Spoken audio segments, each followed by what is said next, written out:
네, 안녕하십니까. 2022년 12월 23일 긴급 점검 좀 하겠습니다. 네, 전일 미증시가 다우 산업지수 나스닥 조정이 좀 폭이 컸습니다. 그로 인해서 우리 증시도 좀 하락하네요. 나스닥 지수가 직전 저점이 또 붕괴되면서 이제 만선이 다시 또 위협되는 그런 흐름이 나오는 것 같습니다. 예, 다우 산업지수도 그렇고요. 네, 전반적으로 증시가 좀 좋지 않습니다. 다행히 조금 꼬리를 달고 올라오긴 했는데 우선 좀 충격적으로 계속 제가 커멘터리를 했던 테슬라가 굉장히 큰 하락을 했네요. 이제 테슬라는 125달러. 네. 저번에도 얘기 드렸지만 여기서 오히려 공매도가 더 나오고 이렇게 투매가 나오는 국면에서 하락 폭락이 나올 수 있습니다. 공매도가 더 적극적일 거예요. 늘 얘기 드렸지만 건강이 악화됐을 때,免疫力이 약화됐을 때 더 큰 병이 침투될 수 있다. 코로나 바이러스, 나쁜 바이러스가 더 침투될 수 있기 때문에 이렇게 하락폭이 커지는 종목들은 과거 뭐 카카오나 카카오뱅크, 카카오페이에서 나왔던 그런 흘러내리는 차트가 나올 수 있습니다. 그래서 절대 저런 종목을 손을 안 대는 게 좋습니다. 네, 조심하셔야 되고요. 지금 어디까지 떨어질지는 쉽게 예단할 수 없습니다. 최대한 이제 어느 정도 떨어지다가 횡보하는 국면이 좀 나오고, 그 다음에 좀 중요한 게 이런 이제 테슬라 같은 이런 케이스, 뭐 급락하는 종목의 가장 큰 핵심은 시작했을 때 갭 하락 폭이 클 때 좀 들어가야 됩니다. 예를 들어서 뭐 5%씩 이렇게 갭 하락이 뭐 5% 뭐 한 3일 연속 이렇게 갭 하락이 나오면 그때는 30 이런 게 나왔을 때 그때 다시 30을 커버하는 갭 상승이 나오는 그런 이제 모닝스타형 이런 모습 캔들들이 나와야 됩니다. 그런 캔들이 나오고 좀 횡보하는 모습을 보였을 때 진입을 해야 된다. 그래서 바닥을 확인하는 작업을 좀 해야 된다라고 좀 얘기 드리고 싶고요. 예. 테슬라뿐만 아니라 뭐 나중에 우리나라 증시도 마찬가지겠지만 지금 저희가 이제 좀 우려하는 어떤 경기 침체에 대한 금리가 높은 상태에서 PF 대출 부동산 어떤 문제라든지 다양한 어떤 금융위기, 신용경색 이런 것들이 본격화되기 시작하면 또 이렇게 흘러내릴 수가 있습니다. 테슬라 차트처럼. 그때 흘러내릴 때는 사면 안 돼요. 늘 얘기드리지만 30 굉장히 중요합니다. 갭이 3개가 나오고 다시 그 갭을 상승하는 갭, 모닝스타형이 나오고 나서 횡보하는 모습. 그게 이제 카카오뱅크, 카카오페이에서 많이 나왔대. 요 느낌. 여기서 뭐 갭 하락이 나오고 나서도 갭이 막 나오는 갭이 자주 출현하는 고점에서도 마찬가지입니다. 뭐 카카오 가볼까요? 카카오에서 여기서도 갭이 엄청 많이 나왔거든요. 예, 상승 갭. 예, 여기서 갭이 계속 나왔습니다. 이럴 때는 이제 끝물이다. 기관이 그냥 시작하자마자 끌어올려서 개인들을 달라붙게 하는 거고요. 또 마찬가지 주가가 급락했을 때는 여기서 갭 하락 악재가 막 쏟아져 나옵니다. 카카오가 불이 났는데도 주가가 회복했거든요. 이제 그런 게 이제 완전한 완벽한 터닝 어라운드 신호죠. 테슬라가 여기서 이제 불이 예를 들어서 뭐 가능성은 없지만 테슬라 공장이 불이 났는데 주가가 그날 안 빠진다. 그러면 이제 거의 바닥 찍은 거죠. 그런 것들도 좋은 신호가 될 수 있습니다. 일단은 테슬라뿐만 아니라 일단 전 세계적으로 지금 현재 경기 침체. 금리가 높으면 테슬라도 자동차잖아요. 걔네들이 현금으로 주고 사기 힘들거든요. 우리나라 현대차도 마찬가지겠지만 이제 가격 단가가 높은 부동산, 뭐 자동차 이런 것들이 전부 다 이제 금리가 높은 이유로 인해서 소비가 줄어들 수밖에 없는 그런 아이템들은 좀 멀리해야 됩니다. 그렇겠죠? 핸드폰은 좀 덜하겠죠. 우리가 뭐 TV 살 때 무이자 할부 해주잖아요. 200만원짜리, 300만원짜리. 냉장고 100만원짜리. 무이자로 그냥 해주거든요. 근데 현대차 5천만원, 6천만원. 이걸 한 방에 사기가 좀 쉽지가 않습니다.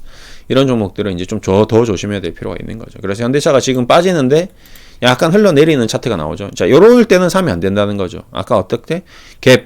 막 갭이 발생하고 막 흘러내리고 이런 큰 갭들이 더 많이 나올 수 있습니다. 그래서 현대차는 아직도 계속 조심해야 되고요. 그러면 일단은 자동차주들은 조심하자가 첫 번째 저의 어떤 의견이고요. 두 번째, 이제 부동산 관련된 기업들도 좀 조심해야 되는 거죠. 롯데케미칼, 뭐 롯데건설, 뭐 현대건설, 뭐 지금 부동산 시장이 완전히 얼어붙어 있는 상태에서 이제 분양 시장도 뭔가 좀 삐그덕거리기 시작하고 이제 앞으로 더 어떤 악재가 더 쏟아져 나올지 이제 채권 시장, 뭐 레고발 사태 이런 것들이 더더더더 쏟아져 나올 수 있고요. 그 다음에 일반 기업들, 그 다음에 하청업체들, 중소기업들이 연쇄부도가 나올 수도 있습니다. 지금 벌써 그런 얘기들이 솔솔 들려오는데요. 이제 이게 진짜 본격화됐을 때 주식시장, 그걸 조심해야 됩니다. 그래서 지금 최소한 현금 비중은 제 생각에는 절반 정도는 기본적으로 깔고 움직여야 된다가 두 번째 의견이고요. 그러면 첫 번째, 테슬라 자동차 업종을 좀 조심하자. 두 번째, 주식시장 부동산과 관련돼서, 금리와 관련돼서 향후 파산이라든지 금융위기, 신용경색이 올 거에 대한 대비를 하자. 현금 두 가지를 좀 드렸고요.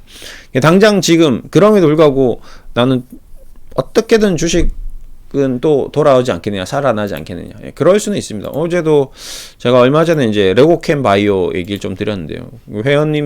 고객님이 이제 문의를 하셨는데 제가 1대1 상담은 할 수 없으니까 그냥 전체적으로 둘러 좀 이런저런 얘기를 좀 드렸습니다. 근데 지금 어제도 뭐 헬릭스미스 얘기 드렸고 여러 가지 지금 얘기를 드리는데 주식시장은 그럼에도 불구하고 조금씩 뭔가 이런 변동성은 있습니다. 근데 이런 걸 쫓아가는 게 답이냐라고 물어봤을 때 저는 절대 아니다. 뭐 이런 거 지금 갭 상승에서 출발하고 상한가 먹자 이런 거는 좀 아닌 것 같고요. 그냥 잘 모르겠다, 애매하다 싶으면 그냥 쉬는 게 낫다. 그러니까 아예 접근을 안 하는 게 좋다. 그러니까 예를 들어서 첫 번째는 자동차 업종 굉장히 조심해야 되고, 그 다음에 지금 뭐 부동산 가격 금리해서 현금 비중을 최소한 50% 가지고 있어야 되고, 그 다음에 마지막으로 뭐 단기 트레이딩, 뭐 단타, 뭐 이런 것들 해야 되냐 말아야 되냐 물어봤을 때 저는 아무것도 안 하는 게 지금 현재는 답이다. 그냥 가만히 기다리는 게 답이다. 헬릭스미스도 어제 뭐 유상증자하고 대주주가 이제 경영권이 넘겨졌는데 뭐 살아날 것 같아지는가 싶었지만 결국 또 떨어졌거든요. 그래서 헬릭스미스를 제가 방송을 찍은 이유는 정확하게 얘기 드렸습니다. 절대 하지 말아야 되기 때문에 그렇게 얘기 드렸습니다. 이 종목이 상한가 가든 10% 올라가든 100% 올라가든 이런 재무적으로 문제가 있는 기업, 앞으로 뭐 약이 어떻게 될지 모르는 기업, 신라젠처럼 뭐 거래 정지가 될지 안 될지 모르는 기업, 관리 종목 지정될지 안 될지 모르는 기업, 이런 불확실성이 있는 기업들이 반등이 나올 때는 주가가 뭐 2배, 3배 튀기도 합니다. 그건 맞아요. 근데 그런 것들을 이용해서 도박처럼 접근하는 거는 굉장히 위험하다. 그건 그냥 도박을 하는 게 낫다. 왜 그러냐면 도박은 이미 내가 다 잃을 각오를 하고 시작하는 거잖아요. 근데 주식은 내가 다 잃을 각오를 하고 하는 게 아니라 나는 손해는 안 보고 딸 생각만 하고 접근을 하거든요. 그러다 보니까 굉장히 큰 괴리가 생깁니다. 그래서 절대 하지 말아야 될 투자가 바로 이런 급등락주를 건드리는 거. 요거는 절대 하시면 안 된다라는 얘기를 좀 드리고 싶고요. 요 정도만 해도 지금 요거만 잘 지켜도 일단 이번 시장을 뭐 어떻게든지 좀 버텨 나갈 수는 있을 것 같습니다. 결국 버텨 나가면 됩니다. 저는 이걸 버텨만 나간다면 분명히 기회는 열린다. 코로나 때도 전 세계 증시가 언제 끝나? 저는 이제 코로나로 인해서 저는 인류가 멸망하냐? 그래서 전쟁이 났을 때도 정말 무섭죠. 예를 들어서 천안함 사태. 와, 우리나라와 북한이 이제 전쟁을 하는 건가? 라는 굉장히 큰 공포심이 들었습니다. 근데도 넘어갔죠. 코로나도 넘어갔죠. 그 다음에 뭐, 쌍둥이 빌딩도 넘어갔죠. 다 넘어가더라고요. 결국 주식시장이라는 곳은 어차피 장소이기 때문에, 환경이기 때문에 그 안에 들어오고 나가는 기업들의 차이만 있을 뿐, 그 회사의 어떤 기업 가치가 변할 뿐, 주식시장이라는 것은 우리 인간이 살아있는 한은 영원히 지속되겠구나라는 생각을 했습니다. 그렇기 때문에 결국 우리가 가져가야 되는 가장 확실한 방향성은 현금을 잘 보유하면서 앞으로 새로운 기회를 기다리고 노리면 또 분명히 기회가 온다라는 생각이 좀 드는 바입니다. 일단은 뭐 어쩔 수 없이 뭐 제가 그동안 좀 여러 가지 얘기를 드렸지만 결국에 우리가 지금 뭐 테슬라라든지 현대차라든지 앞으로 이제 발생될 수 있는 부동산, 그 다음에 금리, PF 대출, 그 다음에 뭐 건설사들 부도, 뭐 그 다음에 중소기업들 부도, 이런 것들이 불가피하게 나올 거라고 저는 생각합니다. 약한 기업들부터 먼저 망가지겠죠. 그러면 이제 그런 초기 국면에서 주식시장이 어떻게 될지 반드시 좀 점검을 해야 될 필요가 있다 라는 얘기를 좀 드리고 싶고요. 이제 마지막으로 또 이제 제가 이 얘기를 계속 드리면서 지금 2022년 12월 31일 송년회를 지금 계속 얘기 드리고 있습니다. 이제 마지막 한 자리가 남았습니다. 이제 다 왔네요. 이제 어제도 이제 참여 신청을 더 하셔가지고 네, 총 이제 한 자리가 남았습니다. 그리고 지인분이 네, 이번에 이제 선글라스 T 오빠님, 이제 제가 뭐 거의 몇 년 동안 계속 후원을 해주신 분인데 선글라스를 10점 보내주신다고 오늘 이제 도착한다고 하는데 이걸 좀 나눠줘라고 얘기를 하더라고요. 예, 그리고 2023년 다이어리를 7분, 예, 한 2개 더 구해서 총 7개를 구했다고.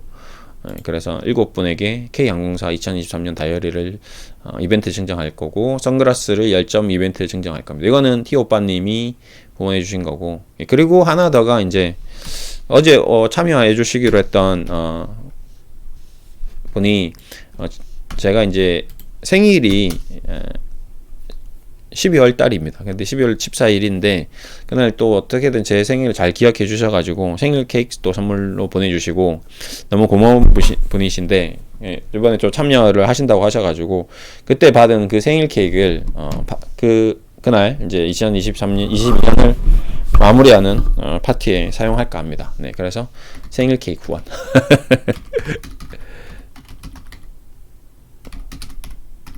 받은 거 파티. 예, 그리고 예, 샴페인하고 와인은 샀습니다. 예, 구매했고요. 예, 제가 이제 요거는 제가 이제 후원하는 거고 요렇게 이제 마무리되었고 이제 거의 이제 막바지에 다다른 것 같습니다. 네, 이제 참여하시는 분들도 이제 거의 다 온 것 같고요. 뭐 한두 분, 이제 한 분 자리 남았는데 이제 마지막 분이 누가 될지 좀 궁금하네요. 박띵띵님하고 정띵띵님 참석.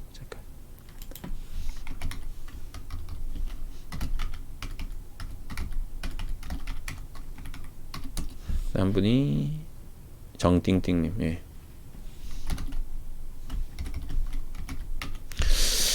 네, 요렇게 되었습니다. 이게 이제 여기서 추가적으로 더 이제 참여 신청이 오면 대기를 하다가 예를 들어서 15명, 16명 이런 식으로 늘어난다면 그 신도림 이춘복 참치에 전화를 해서 자리가 있는지 좀 확인해야 될 것 같고요. 일단 자리는 제가 요 자리를 이미 예약을 했기 때문에 자리 변동은 좀 힘들 수도 있고, 그래도 너무 참여하고 싶으신 분이 생긴다면 제가 물어는 볼 수 있습니다. 그리고 중간에 취소할 수 있는 분도 있을 수 있는데 거의 취소를 하진 않겠죠. 워낙 신중하게 생각하고 아마 참여를 결정하신 것 같지 않나 생각이 들어서요. 그렇고, 예, 그렇습니다. 아무튼 이렇게 지금 진행되고 있다라는 공지, 이제 이 공지도 이제 거의 마무리 단계가 될 것 같아요. 다음 주만 되면 이제 공지를 안 할 것 같습니다. 일단 제가 이 송년회를 하는 취지는 정말 굉장히 중요하다. 이 올해 22년의 주식 투자 생활을 자기 스스로 잘 마무리하는 시간이 되었으면 좋겠고, 그리고 그동안 우리 투자로 인해서 고충받았던 이 스트레스, 힘들었던 점들을 잘 극복하는 어떤 스트레스를 풀어나가면서 다시 내년에 또 스트레스를 받아야 되는데 너무 많은 스트레스를 받아버리면 현대차든 기아차든 현대백화점이든 삼성전자든 주식을 다 던져버리고 싶을 정도로 스트레스가 쌓이면 안 되기 때문에 좀 풀어줄 수 있는 시간이 필요하고, 그 다음에 뭘 잘 모르면 불안하기 때문에 제대로 알고 내년에 안 좋을 거다 알고 있지만 주가가 빠지는 걸 견디는 것과 모르는 상태에서 주가가 빠지는 건 좀 다를 수 있거든요. 아예 각오를 하고 있으면 좀 버틸 수가 있을 겁니다. 그래서 내년에 대한 전망에 대해서도 좀 얘기 드릴까 하는 바이고요. 이제 여러 가지 좋은 시간이 좀 되길 기대하면서 송년회를 하는 거니까요. 마지막 한 분이 누가 될지 모르겠으나 한번 좀 이렇게 진행되고 있다라는 얘기를 공지를 마무리해 드리겠습니다. 감사합니다.